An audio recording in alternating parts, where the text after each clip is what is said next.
Margaret Heffernan Borland, Trailblazer. Biography. In 1873, a brave Texas woman set out on a long and hard trip. Her name was Margaret Heffernan Borland. With her children and a small team of workers, Margaret led a herd of cattle from Victoria, Texas, to Wichita, Kansas. The herd had over 1,000 cattle. At the time, it was odd for a woman to lead a cattle drive. Margaret was one of the first women to do it. Many people at that time did not think it was proper for a woman to do such work. Margaret, however, was a strong woman. She did not care what others thought. She had a job to do. Margaret's trip was tense. It was not easy.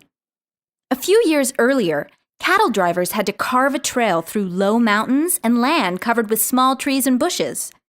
The trail was still rough and dangerous. It was easy to get a scrape or worse. The tender skin of a hand or arm was no match for a thorny bush. As workers and herds of cattle traveled, the harsh sun could beam down one day. The next day, heavy rains could flood the trails. Margaret led a type of cattle called the Texas Longhorn.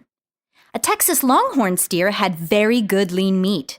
These cattle could survive in rough places along the trail. Texas Longhorns, however, scared easily. A coyote howling from its den could cause them to run away in a sudden rush. The Texas Longhorns were hard to control, but Margaret made it to Wichita with most of her herd. Today, she is remembered for her independence and strength.